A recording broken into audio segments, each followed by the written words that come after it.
Hi, I'm back. Another awkward video about weight loss surgery and my journey and everything. So an update from the other week, I had my appointment. I do have a little video that I'll insert somewhere around here about how that appointment went. I had no makeup on. I was trying not to cry, so excuse the video. Yeah, it was really emotional afterwards, so I was trying not to cry on camera, so it's a little bit shaky, a little bit funny, so let's watch that. So please excuse my red face. I'm sitting in my car and it's pretty hot. Just came out of my appointment with the surgeon. Surgery is booked for Saturday the 12th of December. So I'll have some appointments. I'll have a psychologist and dietitian appointment before that. I will have to do 2 weeks of OptiFast, which, I mean, 2 weeks isn't too bad. I learned a lot about what's going to happen after surgery, which is really nice. How my body will change and the things that I can expect, and it was really good. It was a good appointment. Yeah, so I'm really happy. I'm excited about this. I'm scared as hell because I've now got to try and sort KiwiSaver out. So fingers crossed I can get all of that sorted over the next couple of weeks. I do have until December to figure out if that's going to work or if it's not, and I'm going to have to come up with a heap of money. But no matter what the outcome, I'll have surgery. Like, it'll get figured out. We'll do this because I need my life back. I need this surgery. I've got to get it done. So it was a good appointment, and I'm really happy. This is a good decision. Yeah. So yeah, at the appointment we talked about a bit of my history with trying to lose weight, what my comorbidities are. So for me it'll be polycystic ovaries, asthma, joint pain, post-baby, a urinary incontinence off and on, very typical thing to happen after having a baby. And yeah, just lots of little things, pretty much anything I can think of which they can write down that I can give to KiwiSaver and be like, look, these are all the things wrong with me, I need surgery. And yeah, I had to have a blood test that checked my liver function, my blood sugar levels, thyroid, all sorts of different things, just to make sure that everything was okay. My blood tests were fine. I don't normally have anything ever crop up in those. I think one of the benefits of being on metformin is that because I'm on a diabetic medication, it is more difficult for my body to actually develop diabetes. Don't quote me on that. I think that's what it is. I'm not entirely sure, but I'm pretty sure that's the case. So yeah, the surgeon was really lovely. Just talked about what his recommendation for me would be, kind of the things which happen afterwards. He felt my stomach to check my liver. I'm assuming that was to figure out how fatty my liver is. If you have a really fatty liver, then you're on OptiFast for longer because they need to shrink your liver size so that they can access everything during surgery. One of the interesting things he said to me was that this wasn't my fault. I thought it was a really interesting thing to say to someone, mostly because certain body types will put weight on a lot easier than others. So put aside the polycystic ovaries, put aside the emotional eating, put aside the binge eating, put aside all of that stuff. Basically, when you get to a certain weight, your body gets so comfortable at being that weight. So losing and getting lower than that is really difficult, because your body's like, no, this is safe, we can work at this, let's stay at this weight. And so especially people like me who have tried a lot of different diets, a lot of different exercise, just anything to try and lose some kilos. So you'll lose a little bit and then something will happen and you'll gain twice as much, because your body's like, no, we need to get back to where we were.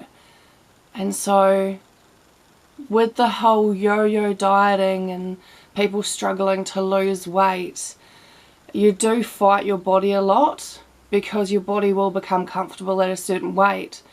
And when you're not that, it's doing everything to go back to that weight, which is why you get back to that weight and then more. So that was really interesting for him to turn around and say that it wasn't my fault. I don't completely agree with it.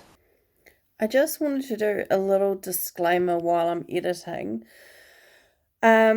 Especially with all the stuff that certain politicians have been saying recently about obesity and stuff.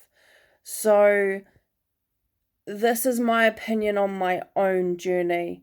I don't agree with what these politicians have been saying in the media. No way in hell do I agree with what they have been saying. When I talk about personal responsibility, it's about acknowledging what I have done to contribute to my weight. So it's not disregarding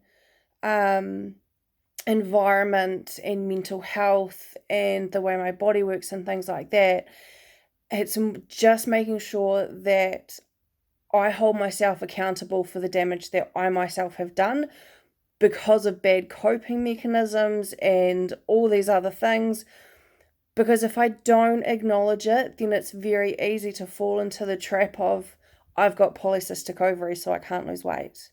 I don't want to be having that mindset where I put all of the blame on my body and how my body doesn't work, because part of it is me and my mental health and the choices I have made over the years. So when I talk personal responsibility, it's for me and my own journey and what I have done to myself.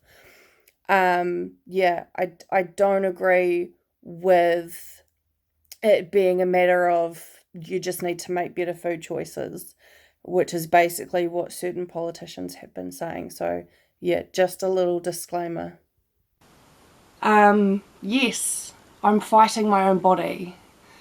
Yes, I have polycystic ovaries, which makes that even harder. But at the end of the day, I control what I put in my mouth. Something I didn't really I kind of captioned a little bit in the last video was lacking in nutrients means that my body feels starved. So I'm hungry more often. I crave sweet things because sugar is such an easy, quick release of energy into the body. So I crave sugar.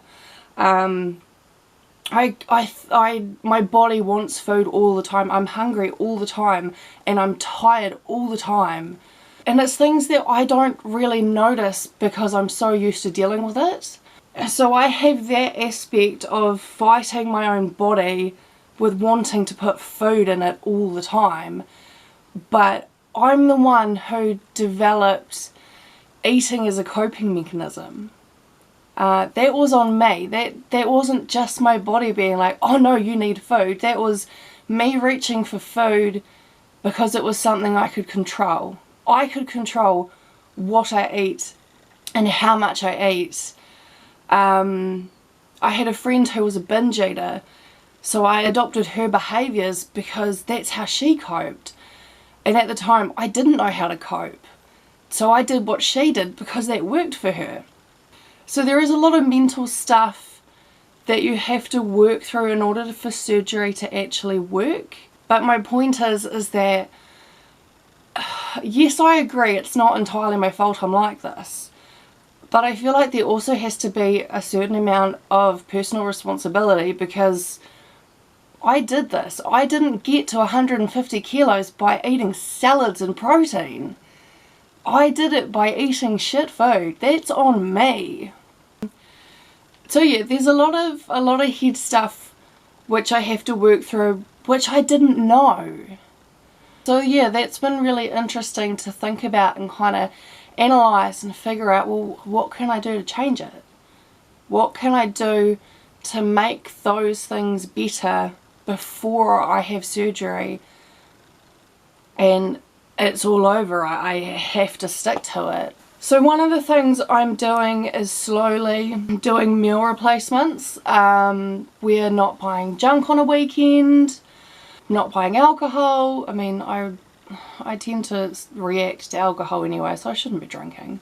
I mean, react as in I get hives with certain alcohol, but that's a whole other story. So yeah, we're cutting out alcohol. I'm gonna buy junk on a weekend. And the days that I have less structure, so on a Thursday and Friday I don't have course, so those are the days where I don't have the gym and I tend to snack a lot and graze. Those are the patterns I need to stop, because after surgery I can't be grazing and snacking and stuff like that. It's 3 meals a day, that's it, and that's what I have to stick to. So on the days where I don't have a lot of structure, I am trying to have lunch as a meal replacement shake. I have to be on Optifast for 2 weeks leading up to surgery anyway, so why not put in the work now and change what I can do now? The last couple of days, because my family is in Nelson, I've really struggled to have any structure and to eat properly.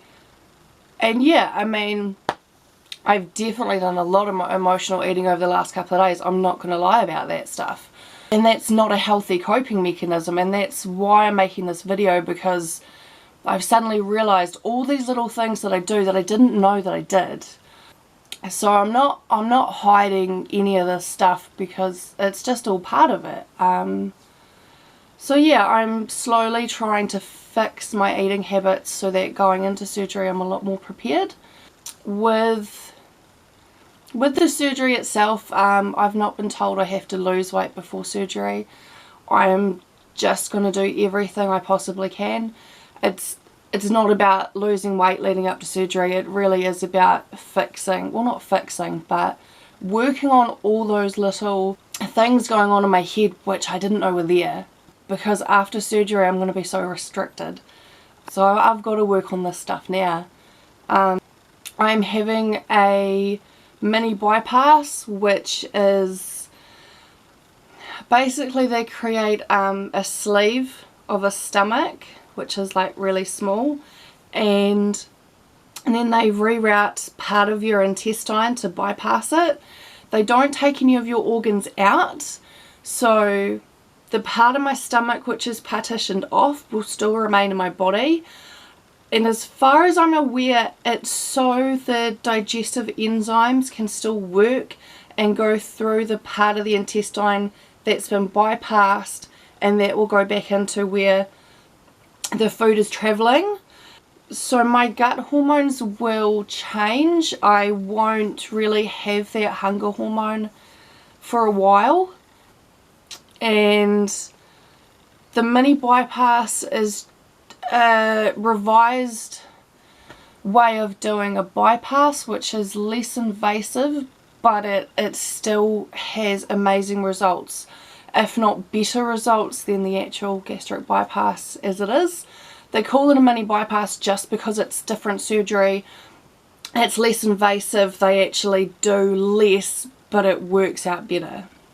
So that's what I'll be having. The reasons for that is I have such a high BMI, the fact that I get reflux, so I get heartburn, acid, whatever you want to call it, and if I have a sleeve, then that's one of the side effects, is that it can actually give you reflux. So if you were to get reflux, that's going to make your reflux a million times worse. And also the fact that I need to lose a good 70 kilos. I need to lose a lot of weight. He thinks that I should be able to get down to about 90 kilos, which I found interesting, because based off like BMI bullshit, I should be like 70, but I'm assuming it's because he doesn't want to give me this great big number, which I should get down to, based on the fact that I might not get down to that weight. The other thing is that I do have a lot of muscle, so getting down to 70 kilos, I feel like I would lose a lot of muscle in order to do that. At the end of the day, getting under 100 is my goal and has been for a long time. So anything after that, I don't mind. I don't have a set number in my head of what this body should be, because I don't think that's healthy. I follow a lot of the New Zealand bariatric pages, and a lot of people talk about their goal weight and how close they are to it and how long they've been working towards getting it. I've spent so long being obsessed about the numbers on the scales that I don't want to go down that route again, because it's not healthy. So for me, my goal is under 100. If that's 99.9, then that's what it is. I don't mind. My only number goal is under 100 kgs, because that is healthy for me. Other than that, I'll just take what I get. And I mean, if I don't get under 100, I don't get under 100. It's still, anything's better than what I am now. So yeah, I'll see how it goes. Surgery is not until the 12th of December. My process at the moment is KiwiSaver. If that doesn't work out, then there are things in place so that I can still get surgery, which I'm so grateful for. No matter what happens, I'll get surgery, and that's the big thing for me, knowing that I'm still going to get it. KiwiSaver is first priority. I have to go today and pick up my doctor's letter, which is the last little thing before I can put it in an envelope and courier it up to Auckland, and then hopefully next week I will find out if it has been approved or not. In November I will see a psychologist, start talking about the mental side of things, and also I'll see the dietitian. I'll get more information on being on OptiFast for 2 weeks, if I can have veggies, if I can have protein with it, if it's just the OptiFast products only, and also what kind of things to expect after surgery, like what I'll be eating, how much. I can't remember what the doctor said, but it will be liquid, then puree, then soft food, and then slowly normal food. So yeah, there's a lot going on at the moment, which is interesting. I didn't think I'd be this early on into it and be learning so many of these different things, especially things about myself. And that's why I'm documenting this, because there's so much about myself. If I keep looking off, it's because I'm in my bedroom and I can see out my window, and I can see my recycling bin, the one that we have in the house, is on the driveway because I left it on the rubbish bin last night, and I'm hoping the neighbour doesn't drive up the drive and smash my recycling bin before I get a chance to go out and get it. But I didn't notice it until I started filming. Also, I'm just awkward, so I don't really make a lot of eye contact. Sorry, little tangent. I don't think there's anything else to really say. I think that's about it. Don't know when this will go up. Don't know how long it is. Hopefully I can edit it down. And yeah. Bye.